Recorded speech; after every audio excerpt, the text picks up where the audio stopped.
ধারাবাহিকভাবে আমরা আলোচনা করছি। এখন আমরা আলোচনা করব ভার্ব সম্পর্কে। তো ভার্ব এর বাংলা শব্দের অর্থ হচ্ছে ক্রিয়া। তো ইংরেজিতে ভার্ব ছাড়া কোনো সেন্টেন্স হয় না, কিন্তু বাংলাতে ক্রিয়া ছাড়া সেন্টেন্স হয়। যেমন আমি যদি বলি আমি একজন ছাত্র, তাহলে এই বাক্যে আসলে কোনো ক্রিয়া নেই। কিন্তু আমি যদি এই বাক্যটাকে যদি ইংরেজিতে কনভার্ট করতে চাই, ইংরেজিতে ট্রান্সলেট করতে চাই, তাহলে অবশ্যই আমাকে একটা ভার্ব লাগবে। তাহলে আই অ্যাম স্টুডেন্ট।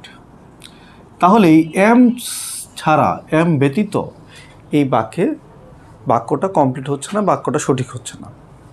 তাহলে আমরা বুঝতে পারলাম যে English sentence, every English sentence you have to use a verb. এখন প্রশ্ন হচ্ছে আমরা কোন ধরনের ভার্ব ব্যবহার করব।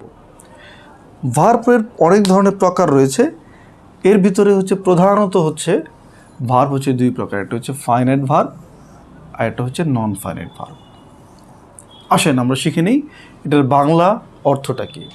তো ফাইনাইট ভার্ব এর অর্থ হচ্ছে সমাপিকা ক্রিয়া, আর নন ফাইনাইট হচ্ছে অসমাপিকা ক্রিয়া। এখন প্রশ্ন হচ্ছে সমাপিকা ক্রিয়া কি এবং অসমাপিকা ক্রিয়াটা কি। যেমন সমাপিকা ক্রিয়া হচ্ছে যেটা দ্বারা বাক্যটির অর্থ পরিষ্কারভাবে, পরিপূর্ণভাবে প্রকাশ পাবে। যেমন আমি যদি বলি উই প্লে ক্রিকেট, এই বাক্যটা প্লে এইটা ভার্ব, এই ভার্ব দ্বারা বাক্যটির অর্থটি পরিপূর্ণভাবে প্রকাশ পেয়েছে। কিন্তু নন ফাইনাইট ভার্ব যখন আমরা যাব, শুধুমাত্র নন ফাইনাইট ভার্ব দ্বারা সেন্টেন্সের অর্থটি পরিষ্কারভাবে প্রকাশ পাবে না। এখন প্রশ্ন হচ্ছে নন ফাইনাইট ভার্ব কারা? জিরান্ড, পার্টিসিপল, ইনফিনিটিভ, তিন প্রকারের রয়েছে নন ফাইনাইট ভার্ব। এখন এদেরকে দ্বারা সেন্টেন্সের অর্থ প্রকাশ পায় না পরিপূর্ণভাবে যতক্ষণ না আমরা ফাইনাইট ভার্ব ব্যবহার করবো কোনো সেন্টেন্স। তো আমরা দেখি এই বাক্যটাকে যদি আমরা এরকম বলি, উই ওয়ান্ট টু প্লে, আমরা খেলতে চাই। তাহলে এই বাক্যটা যদি এরকম বলি উই ওয়ান্ট, এটা এখানে হচ্ছে ফাইনাইট ভার্ব, একে যদি বাদ দিয়ে যদি বলি উই টু প্লে, নিশ্চয়ই এটি একটি পরিপূর্ণ অর্থ প্রকাশ পাচ্ছে না, বা এটাকে ইংরেজিতে সেন্টেন্স হচ্ছে না, এটা হচ্ছে ইরর অফ সেন্টেন্স, মানে সেন্টেন্সটা ভুল, যতক্ষণ পর্যন্ত আমরা এখানে ফাইনাইট ভার্ব ব্যবহার করতে না পারবো। তাহলে আমরা বুঝতে পারলাম যে ইংলিশ সেন্টেন্সে অবশ্যই কী লাগবে, একটা ফাইনাইট ভার্ব লাগবে। এর পরবর্তীতে আমরা নন ফাইনাইট ভার্ব, একাধিক ভার্ব আমরা বসাতে পারবো। আমরা বিস্তারিত আলোচনা করব। এখন আমরা ক্লাসিফিকেশনটাকে জেনে নিই। তাহলে এখানে আমরা দেখে নিলাম, তাহলে জিরান্ড, পার্টিসিপল, ইনফিনিটিভ এরা হচ্ছে নন ফাইনাইট ভার্ব। এখন জিরান্ডের গঠনটা হবে ভার্ব প্লাস নাউন, পার্টিসিপল হচ্ছে ভার্ব প্লাস অ্যাডজেক্টিভ, এবং ইনফিনিটিভ হচ্ছে টু প্লাস ভার্ব। আসেন দেখি আমরা জেনে নিই ফাইনাইট ভার্ব কত প্রকার। ফাইনাইট ভার্ব হচ্ছে দুই প্রকার, প্রিন্সিপাল ভার্ব এবং হচ্ছে অক্সিলারি ভার্ব। প্রিন্সিপাল ভার্ব হচ্ছে প্রধান ভার্ব, অক্সিলারি ভার্ব হচ্ছে সহায়িকা ভার্ব। এখন এই প্রিন্সিপাল ভার্ব আবার দুই রকমের, একটা হচ্ছে সকর্মক মানে ট্রানজিটিভ, এবং ইনট্রানজিটিভ হচ্ছে অকর্মক। বাংলা ব্যাকরণে আমরা অনেক সময় কনফিউশনে পড়ে যাই যে সকর্মক ক্রিয়া কি, অকর্মক ক্রিয়া কি। এটা দ্বারা কীভাবে আমরা বুঝতে পারবো যে এটা সকর্মক, এটা কীভাবে অকর্মক। আমরা অবজেক্ট নিয়ে আলোচনা করেছি এবং অবজেক্ট চেনার একটি ভিডিও আমি আপলোড দিয়েছি। আপনারা অবজেক্ট ওই ভিডিওটা দেখবেন। ওই ভিডিওতে আমি বিস্তারিত আলোচনা করেছি সকর্মক এবং অকর্মক ক্রিয়া কী। তো ট্রানজিটিভ হচ্ছে সকর্মক, যেখানে অবজেক্ট থাকবে। এখন অবজেক্ট চেনার উপায়টা আপনি ওইখান থেকে দেখে নেবেন। তাহলে অবজেক্ট যে বাক্যে থাকবে সেটা হচ্ছে সকর্মক, আর অবজেক্ট না থাকলে সেটা হচ্ছে অকর্মক। ঠিক আছে? এখন যেমন আমরা একটা এক্সাম্পল লিখেছি, দেখেন, দে আর ইটিং রাইস। ভার্ব হচ্ছে ইটিং, কি খাচ্ছে, এটার উত্তর হচ্ছে রাইস। তার মানে এখানে অবজেক্ট আছে। এটা হচ্ছে সকর্মক বা ট্রানজিটিভ। ঠিক এরকম অকর্মক কোনটা? অকর্মক হচ্ছে যেই বাক্যের অবজেক্ট নেই।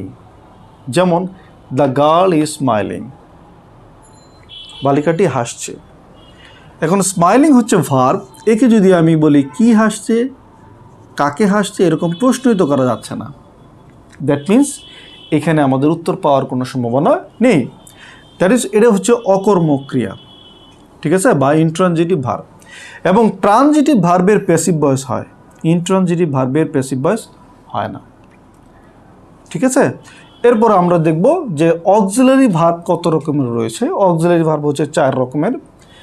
4 রকমের ভিতরে হচ্ছে টু বি ভার্ব, বা আমরা যেটা বি ভার্ব বলি, am, is, are, was, were. To do verb do, did, does. To have verb have, has, had. এবং এরপর হচ্ছে modals, shall, should, will, would, can, could, may, might, need, ought to, dare. এই হচ্ছে modals auxiliary verb. আশা রাখি প্রকারভেদ, ভার্বের প্রকারভেদটা আমাদের কাছে। এখন নন ফাইনাইট ভার্ব নিয়ে আলোচনা করব। নন ফাইনাইট ভার্ব আমরা জানি যে প্রকার হচ্ছে জিরান্ড, তারপরে হচ্ছে পার্টিসিপল, তারপর হচ্ছে ইনফিনিটিভ। এখন কথা হচ্ছে জিরান্ড হচ্ছে verb plus noun, verb plus noun. কোনো একটি ভার্বের সাথে যদি আইনজি যুক্ত হয় এবং তা দ্বারা যদি ভার্ব এবং নাউনের কাজ করে, তখন সেটাকে আমরা বলছি জিরান্ড। যেমন এখানে আমরা বলছি teaching is a noble profession. এখানে টিচ হচ্ছে ভার্ব, এই টিচ শব্দের সাথে আইনজি যুক্ত হওয়ার কারণে এটা হয়ে গেছে টিচিং। যেহেতু এটা সাবজেক্টের জায়গায় বসছে, বি ভার্বের পূর্বে বসছে, সুতরাং এটা হচ্ছে নাউন বলা যায়। এখানে নাউনের জায়গা এবং হচ্ছে এটা ভার্বের জায়গা। দ্যাট মিন্স টিচিং দ্বারা এটা নাউন এবং ভার্বের কাজ করছে, এটা হচ্ছে জিরান্ড। পরের বাক্যে আসি আমরা, আই এনজয় টিচিং। ঠিক একই রকম আই এনজয় আমরা বলতে পারি যে ইট, আই এনজয় দ্য মিউজিক, এরকম বলতে পারি। দ্যাট মিন্স এটা হচ্ছে নাউনের জায়গা। নাউনের যে জায়গা, যেহেতু নাউনের জায়গায় যদি ভার্বের সাথে আইনযুক্ত করা হয় তাহলে সেটা হবে জিরান্ড।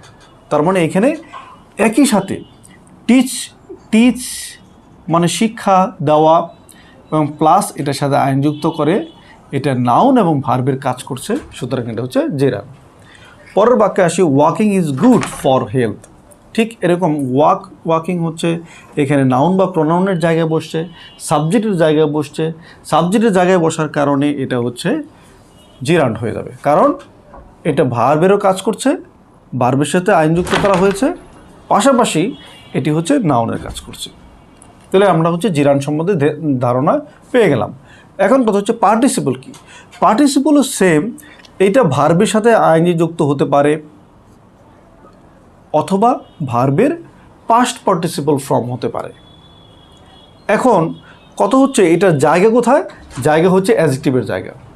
যেমন দ্য লেকচার ইজ ইন্টারেস্টিং, এখানে ইন্টারেস্টিং শব্দটার জায়গায় যদি আমরা একটা অ্যাডজেক্টিভ দ্বারা রিপ্লেস করি, দ্য লেকচার ইজ গুড, এরকম যদি বাক্য বলি তাহলে মনে হচ্ছে বাক্যটা রাইট, এবং অ্যাকচুয়ালি এই বাক্যটা রাইট, কারণ বি ভার্বের পরে আমরা জানি অ্যাডজেক্টিভ ফর্ম বসতে পারে।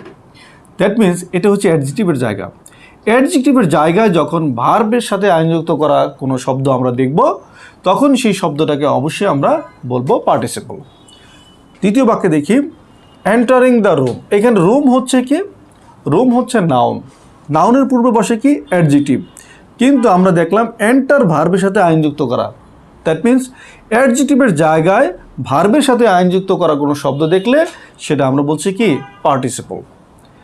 পরের বাক্যটা দেখি, দে আর বোর্ড, মানে তারা খুব বোরিং ফিল করছে, সুতরাং তারা বোর্ড।